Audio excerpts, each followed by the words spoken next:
situações e consequências que são desastrosas. E não é raro, muitas vezes, nós nos encontrarmos no fundo do poço. O fundo do poço para Jonas, nós vemos no capítulo 2, foi estar dentro de um grande peixe. Quem sabe para mim e para você foram circunstâncias diferentes, mas nós nos vimos em uma situação de difícil saída. E aí é a hora que nós precisamos correr para Deus e não de Deus. Jonas tem esse encontro, esse arrependimento, essa reconciliação com o seu Deus. E agora, uma vez reconciliado, uma vez restaurado, uma vez experimentando a grande misericórdia de Deus, porque Deus é misericordioso, você já experimentou isso na sua vida? Agora ele está pronto para correr com Deus. Olha a maravilha que é você poder correr juntamente com Deus, né? E não mais dele. E não precisando correr para ele porque estava distante, mas agora numa parceria, num propósito, num ajuste de relacionamento íntimo, poder caminhar com Deus. Me permita ler novamente o texto. No início do culto eu li uma versão chamada de versão King James, uma versão do rei James, de 1610, ele usou uns tradutores e traduziu do original para o inglês em primeira instância, depois para o português. Nós temos uma boa versão aqui. Mas eu particularmente gostaria de ler agora numa versão Nova Almeida atualizada. Ela deu uma simplificada no português, deixou mais simples o entendimento. Eu quero reler o texto nesta versão, capítulo 3 de Jonas, a partir do versículo 1, diz assim: A palavra do Senhor veio a Jonas pela segunda vez, dizendo: Levante-se, vá à grande cidade de Nínive e pregue contra ela a mensagem que eu lhe darei. Jonas se levantou e foi a Nínive, segundo a palavra do Senhor. Ora, Nínive era uma cidade muito importante diante de Deus. Eram necessários 3 dias para percorrê-la. Jonas começou a percorrer a cidade caminho de um dia e pregava dizendo: ainda 40 dias e Nínive será destruída. Os indivíduos creram em Deus, proclamaram um jejum e vestiram roupas feitas de panos de saco, desde o maior até o menor. Quando esta notícia chegou ao rei de Nínive, ele se levantou do seu trono, tirou os trajes reais, cobriu-se de pano de saco e sentou-se sobre cinzas. E mandou proclamar e divulgar em Nínive o seguinte, por mandado do rei e dos seus nobres: ninguém, nem mesmo os animais, bois ou ovelhas, podem comer coisa alguma. Não lhes deem pastos, não deixem que bebam água. Todos devem ser cobertos de pano de saco, tanto as pessoas como os animais. Então clamaram fortemente a Deus e se converteram, cada um do seu mau caminho, da violência que havia em suas mãos. Quem sabe? Talvez Deus se volte e mude de ideia, e então se afaste o furor de sua ira, para que não pereçamos. Deus viu o que fizeram, e como se converteram do seu mau caminho, e Deus mudou de ideia, quanto ao mal que tinha dito que lhes faria, e não o fez. Olha que coisa maravilhosa que a gente tem diante de nós, e certamente alguns princípios muito interessantes para extrairmos e aplicarmos na nossa vida cristã.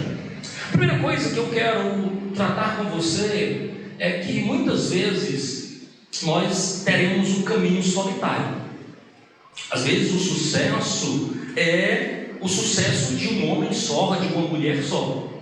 E muitas vezes a gente espera uma grande quantidade de pessoas nos apoiando para desenvolvermos um empreendimento, ou desenvolvermos algum trabalho, até mesmo no reino de Deus. Mas a verdade, e é bem verdade, é que a maioria das vezes avivamentos, despertamentos espirituais não aconteceram incendiando de início um ambiente inteiro.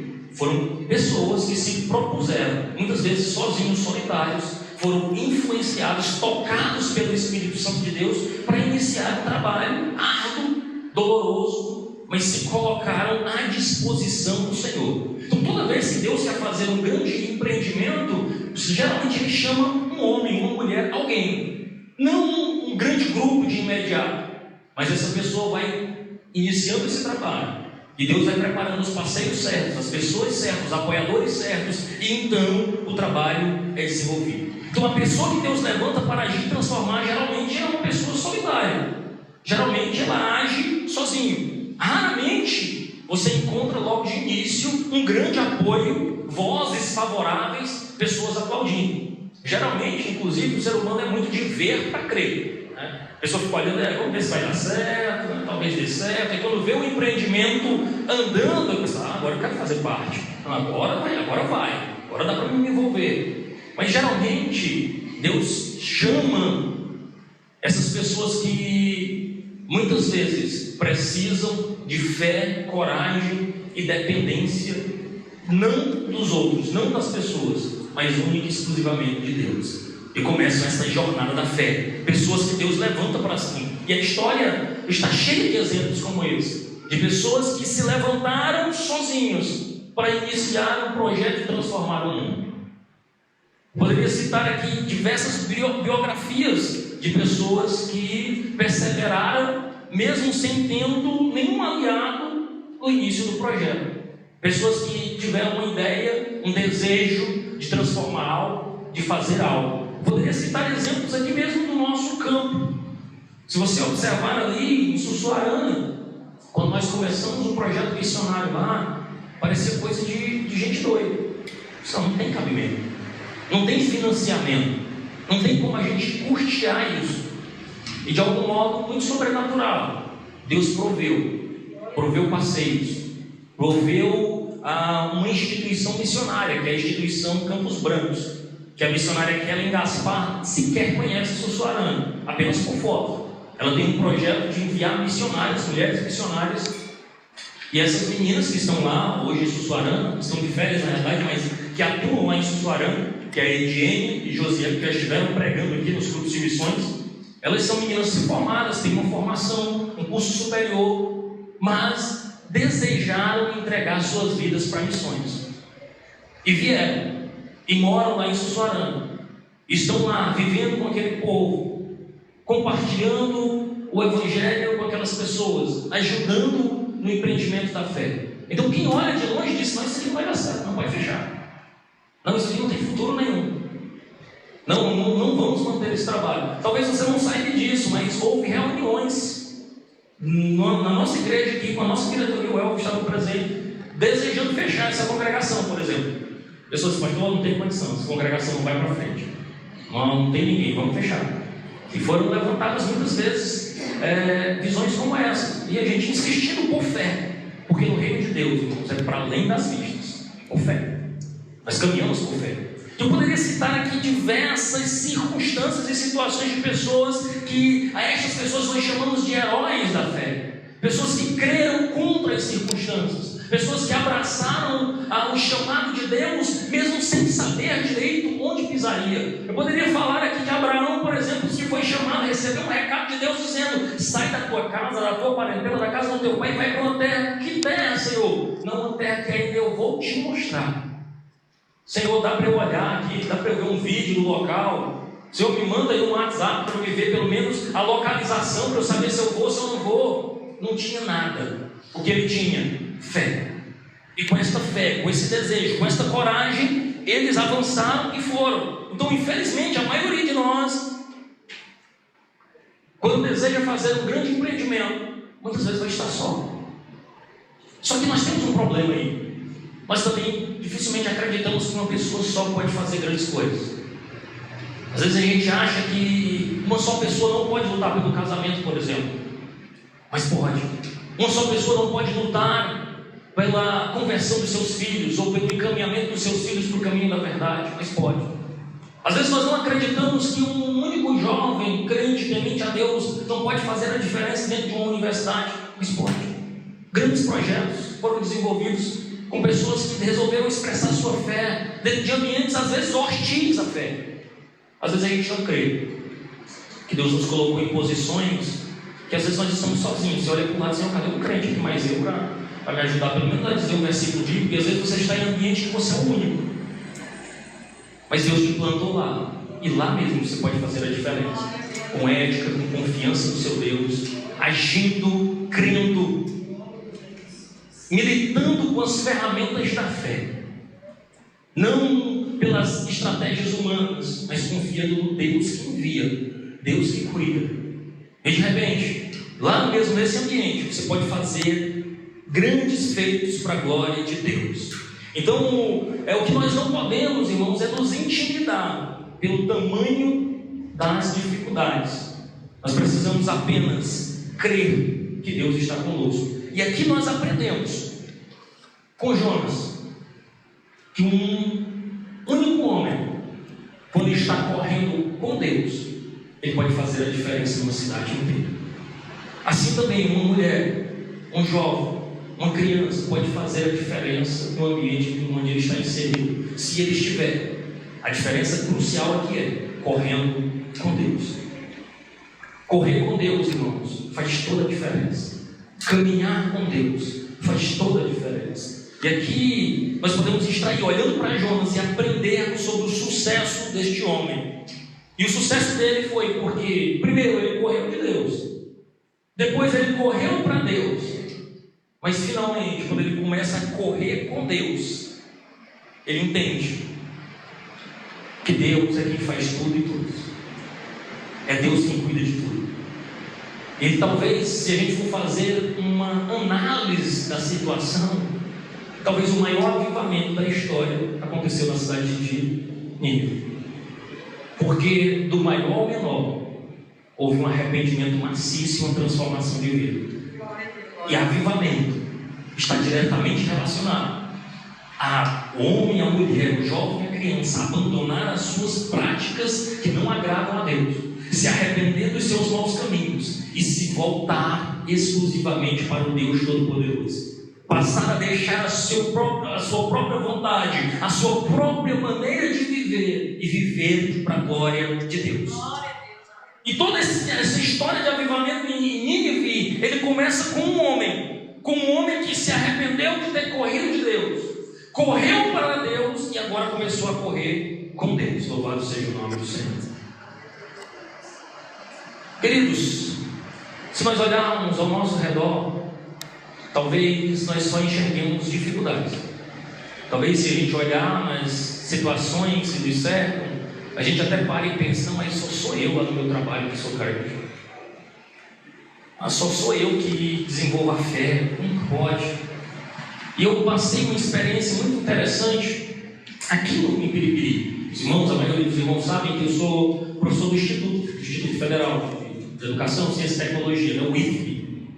E aqui eu vim para cá em 2017, para este campus.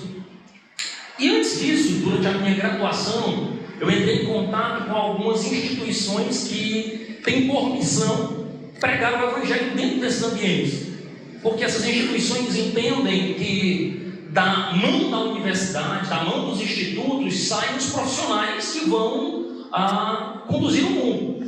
E se nós tivermos um cuidado de pregar o Evangelho, ou seja, se esses profissionais ao sair da universidade tiverem tido contato, ou mesmo servirem a Deus, tiverem temor a Deus, a sociedade vai ganhar. Por quê? Porque vai sair médicos, mas médicos éticos, que vão ter cuidado com o seu trabalho, vão ter um prazer em servir pessoas a partir do entendimento do que é o Evangelho.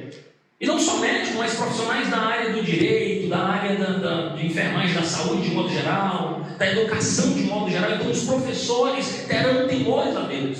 Então a instituição missionária se preocupou muito com isso. E quando eu era ainda aluno de graduação e estive lá fazendo mestrado e em contato com isso, a gente pôde trabalhar nesse aspecto. Quando eu vim para cá, um dos meus amigos, que era um dos responsáveis por esse trabalho, sempre me desafiou. Disse, você tem que implantar um trabalho ali no instituto. E eu digo, meu Deus, mas é difícil demais. Eu falo, Nelber, não tem, o meu amigo chama Nelber. Você não tem noção de como é complicado. Como é que eu vou começar esse trabalho? E eu vinha pedindo, passei mais ou menos um ano orando e pedindo direção de Deus. Até que um dia eu lancei um projeto para a professora Joselma, para o Milo, que esteve aqui conosco, e o Yalen também, e a gente começou. O horário era muito inapropriado. 12h30 de uma quarta-feira. Eu geralmente era muito corrido, porque a gente saía da aula, tinha que comer alguma coisa e correr para lá. Os primeiros encontros, 2, 3 pessoas. Jesus, vai dar certo. E hoje eu já não estou mais aqui nesse campus, eu fui transferido. Mas o que mais me anima é saber que às vezes uma pequena iniciativa de um grupo de professores promove transformação de vidas. Hoje esse trabalho acontece regularmente, ao meio-dia das quartas-feiras, continua. E alguns professores passaram e mudaram de campus. E eu recebi uma notícia muito interessante, que um amigo nosso que saiu deste campus, e agora é professor lá em Campo Maior, já iniciou o trabalho lá também. Então a semente vai sendo plantada. Então muitas vezes a gente olha para o tamanho do gigante, da dificuldade, e às vezes não olha aquilo que a gente pode fazer com as nossas mãos. Porque à medida que a gente dá um primeiro passo, Deus também abre as portas, levanta companheiros, levanta gente para conduzir, cuidar e fazer o trabalho acontecer. Eu poderia dar um exemplo aqui também na oração que acontece às sextas-feiras. Eles não vão fazer, vamos. Teve dia de poucas pessoas, mas teve dias também de muita gente orando, clamando ao Senhor, buscando a presença de Deus. Então são iniciativas como essa, irmãos, quando um homem, uma mulher, um jovem, uma criança corre com Deus, aí os resultados são de Deus. É Deus que cuida, é Deus que promove, é Deus que trabalha para que o seu nome seja glorificado. E aí eu quero tratar com você nesta noite sobre esse aspecto, Quem corre com Deus, primeiro, corrige os seus caminhos, e depois pode conferir a ação de Deus. Como é maravilhoso ver o fruto de Deus trabalhando. Mas é maravilhoso porque tem coisas, irmãos, que muitas vezes nós não vamos ver o fruto do nosso trabalho.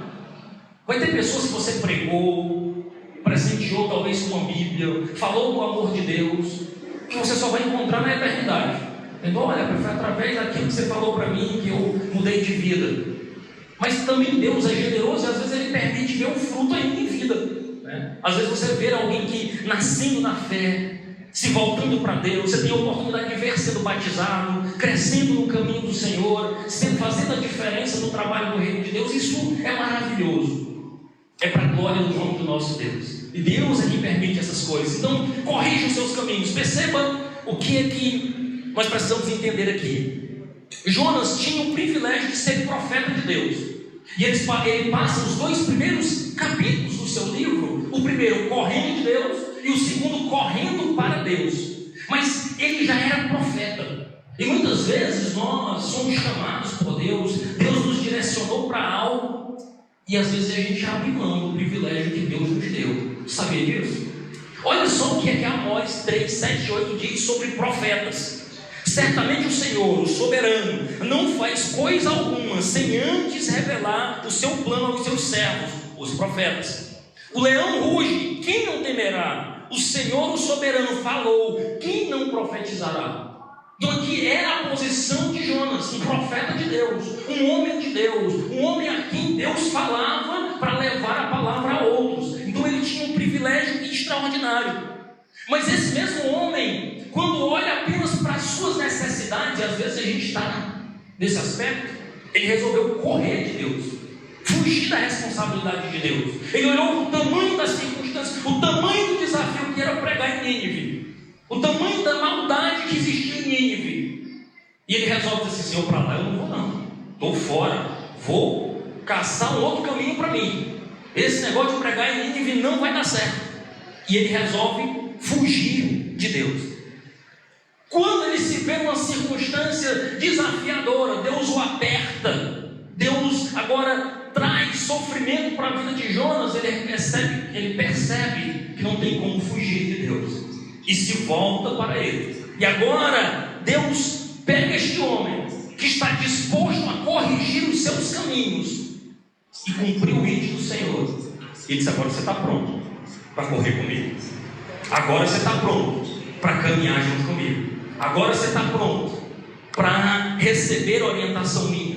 Então Jonas agora agarra a oportunidade. Ele precisava agarrar essa oportunidade. Olha só o que diz Jonas 2:10 e 3:1. E o Senhor deu ordem ao peixe, e ele vomitou Jonas em terra firme. A palavra do Senhor veio a Jonas pela segunda vez. O que eu aprendo aqui? Deus é um Deus de novas oportunidades. Deus nos dá a segunda chance. A graça de Deus se manifestou abundantemente de 2 maneiras na vida de Jonas. A primeira, ele recebeu um livramento milagroso de Deus. Deus o livrou. Deus lhe deu agora a oportunidade de um recomeço. Segundo, ele recebeu pela segunda vez a palavra do Senhor. Que coisa maravilhosa é Deus nos livrar. Agora Deus livra Jonas não só para ele curtir a vida, não só para ele dizer: oh, mas que maravilha, tem o livramento de Deus. Você já recebeu o livramento de Deus? Já? Pois é. Pô, Deus não te livrou só para você ser bonito, não. Ele te livrou porque Ele tem planos na tua vida. Ele deseja que você desenvolva algo para o reino dele, para a obra dele. Sabe aquele livramento que Deus te deu? É para gerar no nosso coração gratidão, Senhor, eu estou pronto. Porque na hora que a gente recebe o livramento de Deus, na horinha, a gente está pronto para dizer assim, o que é que você quer que eu faça? Para onde é que eu vou? Qual é o local na África que você quer me enviar? Que o Senhor acabou de me livrar. Aí o tempo vai passando, a gente vai se acostumando com aquilo, né? E muitas vezes vai esquecendo do tamanho do livramento que Deus nos deu. Então o livramento de Deus é para nós avaliarmos a nossa vida, revermos os nossos caminhos, refazer a nossa história. Agora como? À luz da palavra de Deus. Antes corríamos sozinhos. Uma vez que Deus nos livra, nos traz para Ele, nós passamos a correr junto com Ele, na direção dEle, para a glória do nome dEle. Todo livramento divino, toda segunda chance de Deus, Ele vem com a oportunidade para se ouvir, crer e obedecer a palavra de Deus. É o momento de você refletir, meu Deus, eu recebi livramento. Deus me livrou. Deus está me dando uma segunda chance. O Senhor está me dando uma nova oportunidade. E nesta oportunidade é para você se voltar para Deus. Porque aqui ele pega e fala: pela segunda vez veio a palavra do Senhor a Jonas. Esse texto está dizendo claramente: Deus continua chamando Jonas. Deus continua trazendo ele para perto. Deus continua interessado na vida de Jonas, assim como continua interessado na minha e na tua vida. Então você recebeu um grande livramento de Deus? Olha que maravilha. Siga a palavra de Deus. Talvez você tenha anteriormente negado o Evangelho de Cristo Jesus, mas recebeu um livramento. Coloque o Senhor no centro da sua vida. Corra para Ele. Corra com Ele. Talvez você tenha desprezado as Escrituras da sua vida. A Bíblia tem dado conselhos, você diz: não, vou fazer do meu jeito mesmo. Porque às vezes a gente é assim. A gente gosta da Bíblia aquilo que nos interessa. A parte que ela nos repreende, nos instrui, diferente da nossa vontade, a gente às vezes recusa. Porque eu tenho dito já neste culto que por diversas vezes nós não temos dificuldade nenhuma em saber a vontade de Deus. Nós temos dificuldade em negar a nossa. Enquanto a nossa vontade está batendo com a de Deus, eu disse: glória a Deus, aleluia. Esse aqui é o Deus que eu quero. Esse é o Deus que eu amo. Na hora que entra em choque, você diz: mas Senhor, bora negociar aqui. Peraí, Senhor, como é que a gente dá um jeitinho aqui para a gente burlar? Eu quero fazer do meu jeito. E a gente fica esperneando. E muitas vezes nós precisamos parar diante do sofrimento para entender que toda boa vontade, tudo de correto, ou seja, a vontade boa, perfeita e agradável não é a nossa, é a de Deus.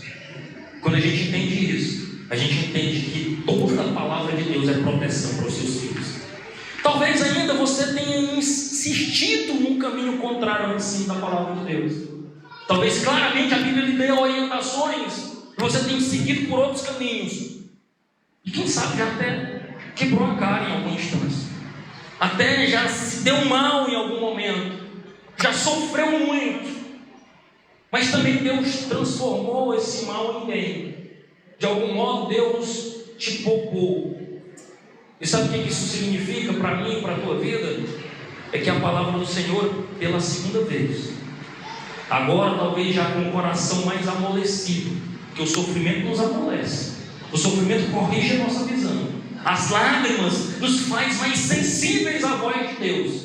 Agora você esteja pronto para dizer: Senhor, estou pronto para fazer a tua vontade, estou pronto para seguir os teus caminhos, estou pronto para correr contigo. Porque antes de mais nada, quem corre com Deus procura agradá-lo em toda a sua obra, em todos os seus caminhos.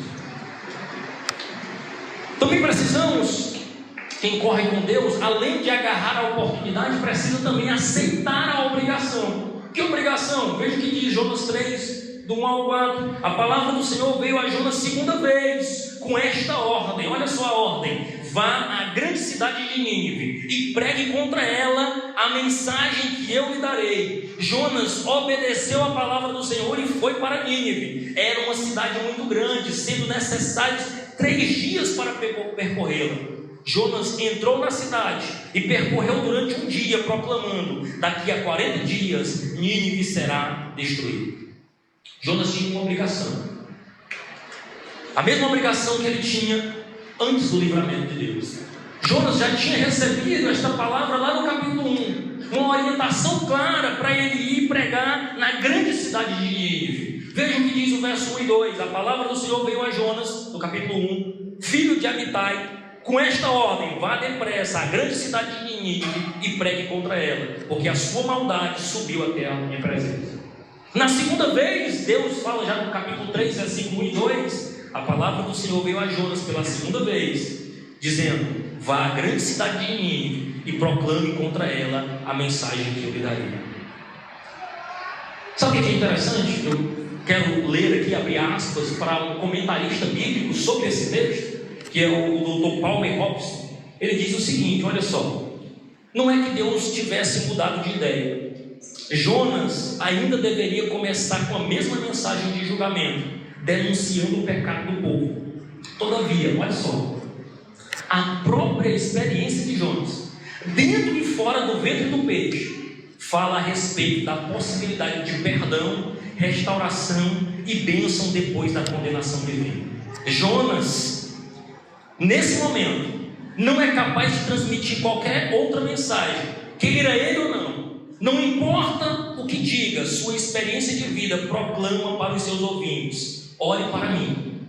Perdão e restauração são possíveis, mesmo para aqueles que desobedecem a Deus e fogem dele. Em vez de pregar de modo exclusivo contra a cidade, a própria presença de Jonas proclamava esperança para aquela cidade. Agora Jonas prega com misericórdia. Antes, quem sabe, sem precisar da graça de Deus, porque muitas vezes quando a gente não precisou, a gente é ótimo juiz. Quando a gente não precisou de perdão, a gente é muito rígido. Mas só quem já precisou se perdoar, só quem entende, aí como sintetiza numa música a Fernanda Brum, só quem compreende a grandeza do perdão que recebeu, entrega em amor todo o tesouro do céu. Agora Jonas sabia o que era um Deus misericordioso. Agora ele tinha experimentado na pele a misericórdia. A sua presença na cidade de Nínive era fruto da misericórdia de Deus. Porque se não fosse a misericórdia de Deus, ele teria perecido no ventre do peixe. Ele teria morrido ali. Então só o fato dele estar lá já é uma proclamação a todos os pulmões, dizendo: Deus é um Deus que muda de ideia quando o pecador se arrepende. Deus é um Deus de novas oportunidades. Ele poderia até dizer: deixa eu falar. Antes de chegar aqui nesta praia, há poucos dias atrás, eu estava dentro de um ventre de um peixe sentenciado à morte. Mas eu lembrei-me do meu Deus. Eu orei a Ele e Ele teve misericórdia de mim. Ele me deu uma segunda oportunidade. Ele me deu uma segunda chance. Então agora ele prega a todos os pulmões para aquela cidade, mostrando que é possível. Quando o pecador se arrepende, abandona as suas práticas, abandona os seus maus caminhos, se volta para Deus, Deus mudar-se, arrepender-se do decreto que tenha feito e mudar de ideia e perdoar e dar uma nova oportunidade. Louvado seja o nome do Senhor. Esse é o Deus, irmãos, de novas oportunidades. Então, verdade sem graça, verdades, pregação apenas sem ter experimentado a graça de Deus, não é o entendimento do que é o Evangelho. Porque o Evangelho é gracioso. O Evangelho é para pecadores que desejam mudar de vida e caminhar com Deus, correr com Deus para a glória de Deus. É importante que a gente entenda isso. Nós somos encorajados. Nós somos encorajados, irmãos, pelo menos por duas maneiras aqui. Encorajados pela atitude de Jonas. Jonas era um profeta teimoso, um profeta relutante. E há quem diga que Jonas teve dificuldades em pregar em Nínive, porque ele sabia que esse Deus que ele servia era misericordioso. E alguns estudiosos bíblicos dizem que havia uma disputa, um problema anterior de Jonas com aquela cidade, porque aquela cidade era uma cidade muito maldosa, uma cidade muito complicada.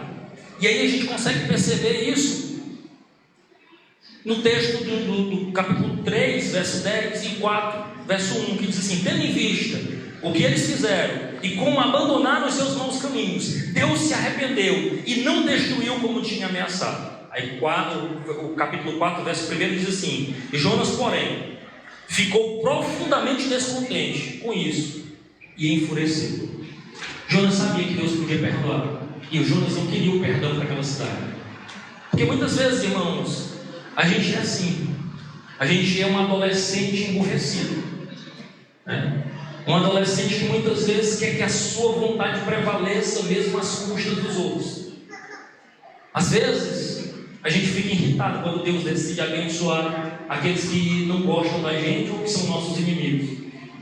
Mas nós nos esquecemos que o Deus que nós servimos é misericordioso, e que muitas vezes Ele vai agir perdoando, vai agir com graça, mesmo na vida daqueles que você não gosta, como é o caso de Jonas aqui. Jonas agiu mesmo correndo com Deus, e ele ainda ficou emburrado, sem graça ao obedecer Deus.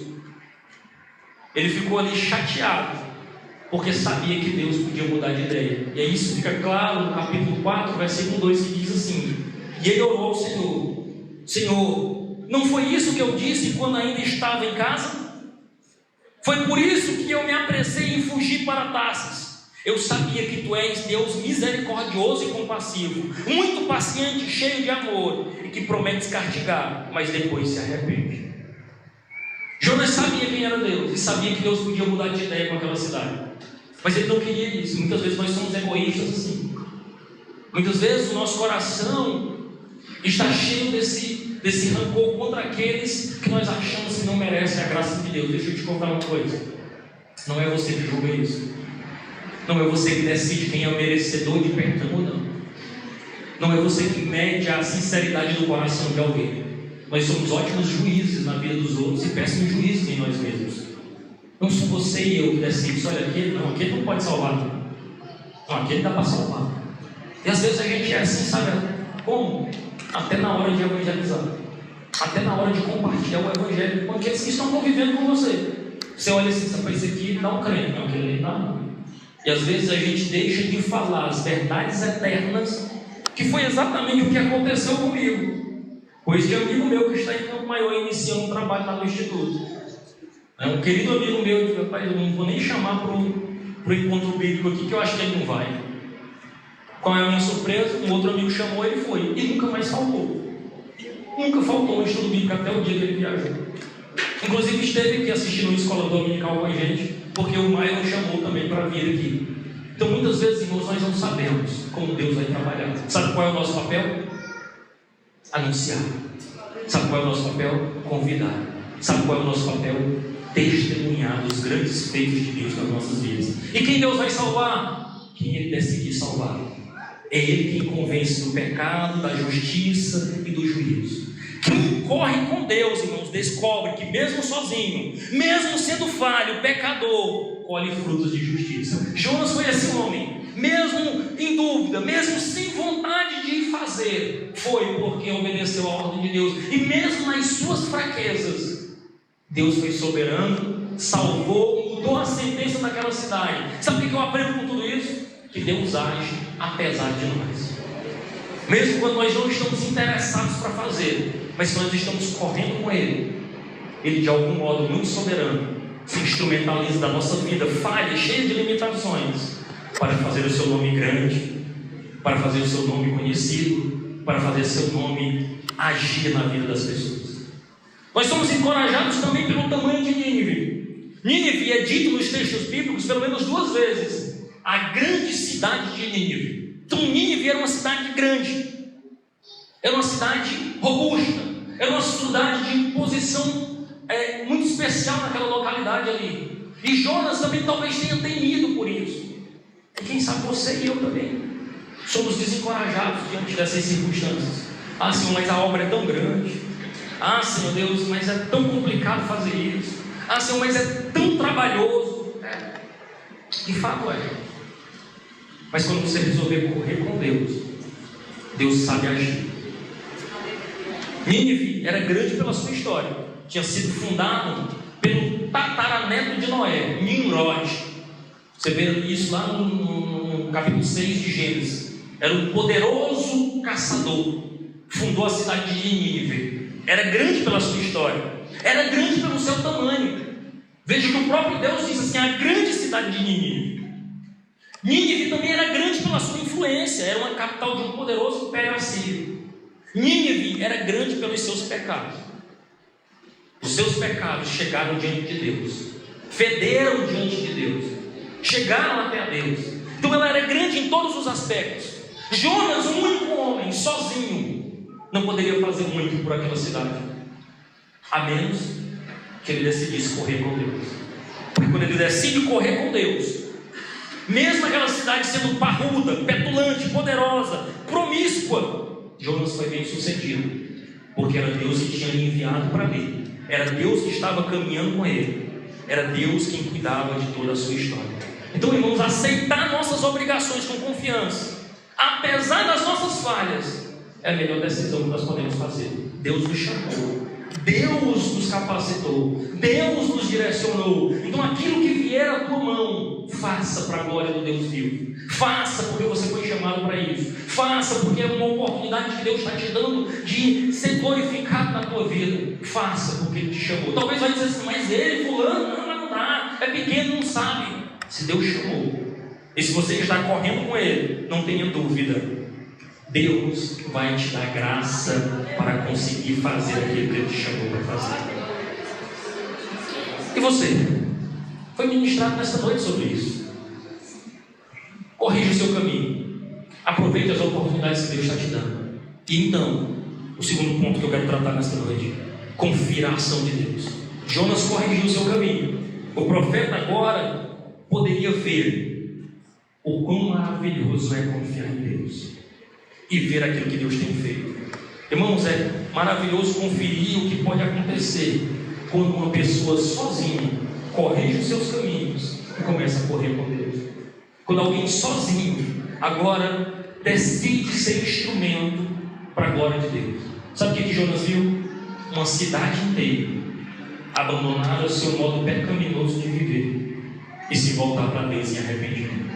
Uma cidade inteira deixar sua vida de pecado, sua vida distante de Deus, e se voltar para Deus em arrependimento, do maior ao menor. Nunca se viu uma conversão em massa dessa na história bíblica, a não ser no livro de Jonas. Por quê? Porque um homem que antes correu de Deus, mas que se percebeu em dificuldades e correu para Deus, agora decidiu também, apesar dos seus pecados, limitações e dificuldades, agarrar a oportunidade, aceitar o chamado e correr com Deus. Houve um arrependimento maciço. Deus conferiu a Jonas a oportunidade de ver o fruto do seu trabalho. Jonas saiu da cidade, assentou-se distante para ver o que aconteceria, dizendo assim: será que Deus vai destruir mesmo? Mas Deus muda de ideia e vê um grande arrependimento milagroso naquela cidade acontecendo. Pessoas se voltando para Deus. Eu quero concluir o seguinte, dizendo o seguinte: diante de um problema do tamanho da grande cidade de Nínive, talvez você esteja enfrentando uma situação como essa. Uma situação, talvez no casamento, talvez com os filhos, talvez no ambiente de trabalho, talvez uma situação de enfermidade, talvez o problema seja do tamanho da grande cidade de Nínive. Aos olhos humanos, sem solução. Aos olhos meramente humanos, com muita dificuldade para se ter um final adequado. Mas deixa eu te falar: se você decidir correr com Deus, assim como Jonas fez, se doar e se voltar para Ele, eu tenho absoluta certeza que Deus é Deus de dar vitória. É Deus que muda as circunstâncias. É um Deus de novas oportunidades. Então, como nós aprendemos aqui, agarre a oportunidade, agradeça o livramento, depois ouça, creia e obedeça, como Jonas fez. Não use o livramento apenas para testemunhar em culto, mas use o livramento para ser uma testemunha de Jesus, para ser alguém que trabalha em prol do reino de Deus, fazendo-o conhecido. Aceite a obrigação de anunciar a vida com a voz graciosa de Cristo, de alguém que experimentou o milagre, que experimentou o perdão e agora pode ser canal, instrumento para levar o perdão a outros, porque esta é a vontade de Deus, que todos cheguem ao pleno conhecimento da verdade, se volte para Ele e viva para a glória do nome dEle. Então creia em Cristo, corra com Deus no poder do Espírito Santo de Deus. Queridos, João 14, no verso 12 diz assim: digo-lhes a verdade, aquele que crê em mim fará também as mesmas obras que tenho realizado, fará coisas ainda maiores do que estas, porque eu estou indo para o Pai, e eu farei o que vocês pedirem em meu nome, para que o Pai seja glorificado no Filho. O que vocês pedirem em meu nome, eu farei. Deus nos deixa uma promessa, que se nós estivermos nele, nós teremos nova criatura. Se nós estivermos correndo com Ele, nós podemos ter acesso à oração, acesso a um relacionamento com Ele. E este mesmo Pai nos dará graça, nos dará discernimento, nos dará força para vivermos uma vida para a glória do nome dEle, sendo testemunhas fiéis daquilo que Ele pode fazer nas nossas vidas. Quem sabe você tem passado muito tempo correndo de Deus. Se é isso a verdade, é hora de correr para Deus. E não só isso, também aceitar o chamado e a obrigação dEle para desempenhar aquilo que é a vontade dEle para mim e para a tua vida. Eu quero te dizer que você não foi chamado para esta vida apenas para trabalhar, ou mesmo nascer, crescer, se reproduzir como um ciclo natural e morrer. Não. Deus tem um projeto na tua vida. Deus precisa de você. Deus precisa de algo que você pode realizar. Deixa Ele trabalhar na tua vida e te dar direção para você conhecer Deus. Quem sabe você tem coisas para realizar aqui nesta congregação, trabalhos, necessidades, como muitas coisas que precisam aqui nesse trabalho. Mas quem sabe também Deus te colocou em posição de ser uma testemunha fiel dEle. E aonde você estiver, para além do ambiente de igreja, você também é um instrumento de Deus para tornar o nome dEle conhecido. Eu tenho dito que eu tenho me preocupado muito com a igreja de segunda-feira. É muito bom estar aqui no domingo, fazendo a obra de Deus, trabalhando, doando-se, fazendo o nome do Senhor conhecido. Isso é uma maravilha. Mas amanhã, cada um de vocês é enviado como um missionário de Deus, como uma testemunha fiel. Muitos para um ambiente escolar, outros para um ambiente empresarial, outros para um ambiente de uma faculdade, outros para um emprego ou comum, ou até mesmo para as circunstâncias da vida do lar. Mas o fato é, diferentes campos missionários sim, mas o temor e o chamado é o mesmo. Então aceite esse chamado e sirva a Deus, faça isso para a glória do Deus vivo. Amém? Que Deus em Cristo nos abençoe em nome de